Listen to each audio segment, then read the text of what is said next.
adik-adik, jumpa lagi sama Koko Chandra yang paling ganteng di sini ya. Oke, adik-adik, gimana? Kangen nggak sama Koko Chandra? Koko Chandra kangen sama kalian semua ya. Koko berharap juga, kita pasti semua berharap kita semua bisa sama-sama berkumpul kembali. Tapi kita harus tetap kuat walaupun kita beribadah di rumah, kita tetap harus sukacita ya adik-adik. Oke, adik-adik, sebelum Koko Chandra menyampaikan firman Tuhan, kita sharing. Koko Chandra mau mengajak kita semua berdoa dulu yuk sama-sama. Kita ambil yang sikap yang terbaik. Kita mau lipat tangan kita, tutup mata kita mau berdoa ya. Ikutin Koko Chandra berdoa. Tuhan Yesus, terima kasih buat kasih setiamu bagi kami semua. Terima kasih buat kesehatan yang kau berikan bagi kami. Kalau sebentar Tuhan, kami mau mendengarkan firman-Mu, berbicaralah Tuhan, dan siapkanlah hati kami menjadi tanah yang subur, tanah yang siap untuk ditaburi oleh kebenaran firman-Mu. Terima kasih Tuhan, kuasa kegelapan yang mau mengganggu, kami mau tolak dalam nama Yesus Kristus. Dan biarlah Roh-Mu yang bekerja bagi kami semua. Terima kasih Tuhan Yesus, kami serahkan pemberitaan firman-Mu di dalam nama Tuhan Yesus Kristus. Haleluya. Amin. Nah, adik-adik, ya, hari ini tema firman Tuhannya adalah kuat di dalam Tuhan. Apa? Kuat di dalam Tuhan. Nah, adik-adik, coba Koko Chandra pengen tanya nih sama adik-adik. Siapa yang di sini udah pernah dengar kisah tentang Raja Yosafat? Yosafat. Ya, Yosafat ya adik-adik. Koko Chandra yakin mungkin sebagian dari kita ada yang udah pernah dengar atau sebagian dari kita belum pernah dengar. Tapi hari ini Koko Chandra akan cerita tentang kehidupan Raja Yosafat yang sesuai dengan tema tadi, hidupnya kuat di dalam Tuhan. Yuk, sama-sama adik-adik kita mau mendengarkan firman Tuhan ya. Koko Chandra ambil di ayat Alkitab pada kesempatan hari ini ada di 2 Tawarik 17, pasal 17 ya, sampai pasal 20. Nah adik-adik, gak mungkin ya kita baca semuanya sekarang nih. Kalau kita semua baca sekarang, yang pasti waktunya habis cuma buat baca ayat firman Tuhan aja. Tapi Koko Chandra hari ini sudah merangkum kisah tentang Raja Yosafat. Oke adik-adik ya. Adik-adik, Yosafat ini adalah seorang raja yang takut akan Tuhan. Ya. Yosafat ini adalah raja keturunan dari Raja Daud. Ya. Raja Daud, dan ayahnya Yosafat sendiri adalah Raja Asa, dan ibunya ini adalah namanya Azubah. Ayahnya Raja Asa, ibunya Azubah. Ya adik-adik inget tuh ya, jangan sampai salah. Nah adik-adik, Yosafat ini memerintah Yehuda atau Yerusalem itu pada umur mulai 35 tahun. Umur berapa adik-adik? 35 tahun. Itu adalah umur yang cukup muda ya untuk menjadi seorang raja. Ya. Koko Chandra umurnya 17 tahun. Koko Chandra umur 30 tahun. Ya. Tapi kayaknya masih agak jauh deh kalau untuk jadi seorang raja. Dia umur 35 tahun udah jadi seorang raja. Luar biasa kan? Pasti dipakai sama Tuhan. Nah, adik-adik, Raja Yosafat ini ya, ketika dia memerintah, suatu ketika ya dia mendapat kabar bahwa pasukan dari Bani Moab dan Amon datang. Banyak banget orangnya, pasukannya mau menyerbu bangsa Yehuda, mau melawan Yosafat. Nah, mendengar hal itu, Yosafat sedikit takut, gentar ya. Tetapi satu contoh, suatu teladan yang luar biasa. Ketika dia gentar, dia nggak melakukan apapun. Dia lakukan apa adik-adik? Ada yang tahu nggak? Betul, dia mencari Tuhan. Bayangin ya, lagi takut, dia malah bukannya siap-siap buat perang, tapi dia malah mencari Tuhan. Dia menyembah Tuhan, berpuasa.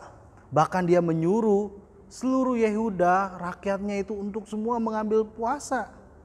Ya, semua berpuasa dan menyembah Tuhan.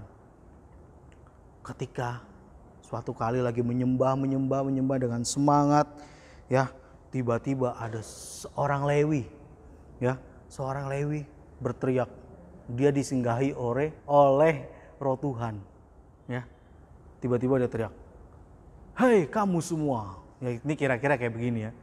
"Hei kamu semua, camkanlah ini, ya, bahwa kamu akan menang melawan Bani Moab dan Amon.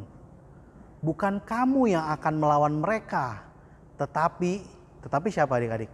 Tetapi Tuhan Allahmu." Wah, luar biasa kan? Tuhan tidak membiarkan ya umat-umatnya yang mengandalkan dia, yang berseru kepada dia untuk melawan pasukan Bani Moab atau Amon, tapi Tuhan sendiri yang melawan mereka. Ya, mendengar hal itu, wah, orang-orang Yehuda, ya, Yosafat menjadi dikuatkan oleh perkataan dari Roh Tuhan tadi, ya. Kebesokannya dia mengikuti perintah Tuhan, ya. Ketika dia datang, dia melihat apa adik-adik? Apa yang dia lihat kira-kira? Semua pasukan Moab dan Amon sudah mati, sudah kalah. Dia nggak ngapa-ngapain. Yang dia lihat cuma pasukan Bani Amon dan Moab sudah mati. Ya, karena Tuhan memerintahkan pada waktu dia lewat pegunungan Siar, ya, Tuhan memerintahkan orang-orang pegunungan Siar situ untuk menghadang mereka. Ya, memang mereka kalah, orang-orang pegunungan Siar kalah oleh pasukan Bani Amon dan Moab. Tetapi entah kenapa setelah itu orang Bani Amon dan Moab malah jadi saling menyerang satu sama lain. Ya, saling menyerang satu sama lain. Akhirnya mereka berguguran. Ya, berguguran alias mati, ya. Dan ketika Yosafat melihat itu semua, yang dilakukan cuman apa? Cuman mengambilin barang-barang milik mereka, ya, untuk dibawa pulang, ya, menjadi kepunyaan bangsa mereka. Ya, adik-adik, satu lagi.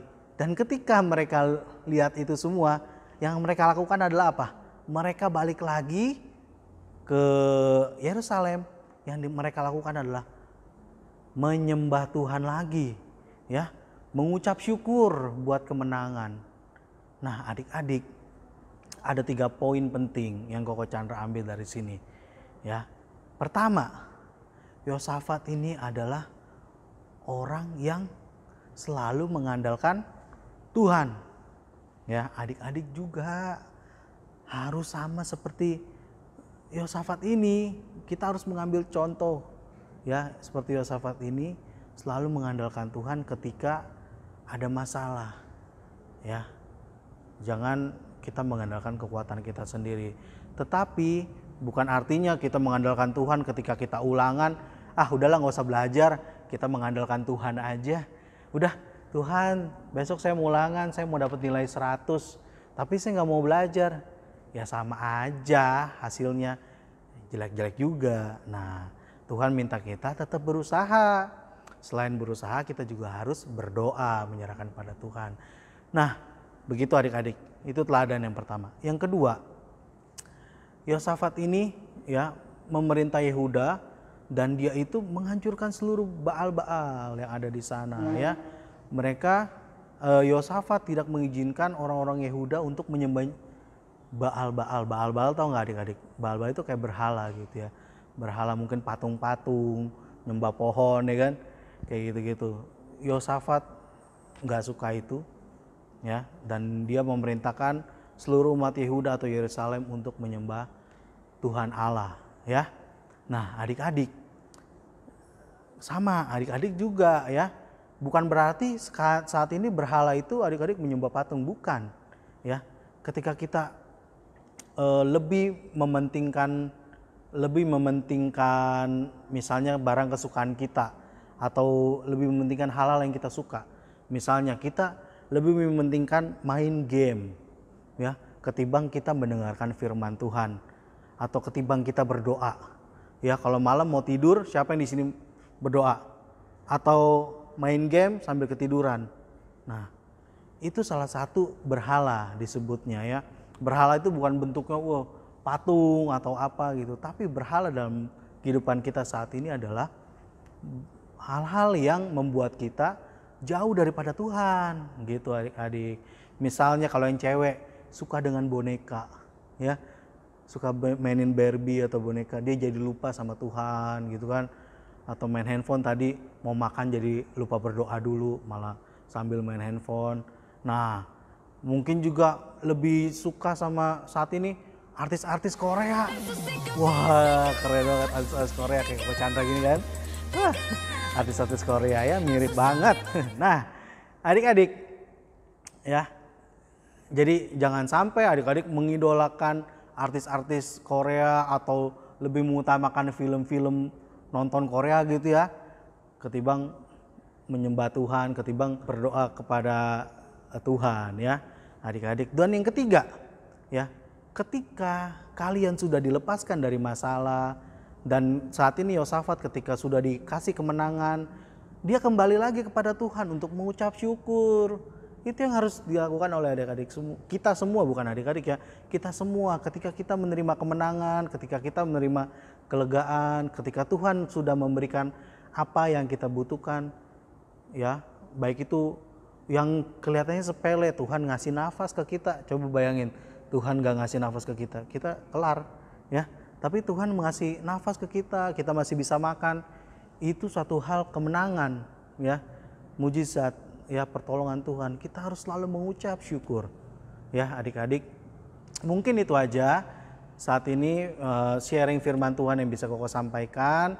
Kiranya kita semua bisa sama-sama belajar ya, kita bisa melakukannya dalam kehidupan kita sehari-hari ya. Oke adik-adik ya, kita akhiri firman Tuhan pada pagi hari ini. Yuk kita sama-sama berdoa, kita ambil sikap terbaik, kita berdoa kepada Tuhan. Tuhan Yesus, terima kasih Tuhan kalau kami sudah sama-sama mendengarkan firman-Mu. Biarlah Tuhan kami mau mencontoh seperti Yosafat yang selalu mengandalkan Engkau dan selalu mengutamakan Engkau dalam kehidupannya. Dan biarlah Tuhan pada kesempatan hari ini kami boleh belajar dan kami mau sama-sama melakukannya Tuhan, untuk menjadi pribadi yang lebih baik lagi, pribadi yang mengandalkan Engkau, yang mengutamakan Engkau, dan yang selalu memuji Engkau. Terima kasih Tuhan, terima kasih Bapa yang baik, berkati kedua orang tua kami dalam pekerjaan mereka, berkati kesehatannya, berkati juga guru-guru, juga berkati bangsa dan negara ini yang sedang dilanda oleh virus corona. Kiranya Tuhan yang mau melalukan itu semua sehingga kami boleh beribadah normal kembali ya Bapak, dan kami boleh berkumpul bersama-sama untuk memuji membesarkan nama-Mu.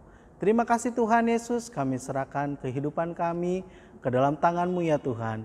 Di dalam nama Tuhan Yesus Kristus kami mengucap syukur. Haleluya, amin. Nah adik-adik sampai di sini dulu ya. Sampai ketemu lagi minggu depan. Bye-bye.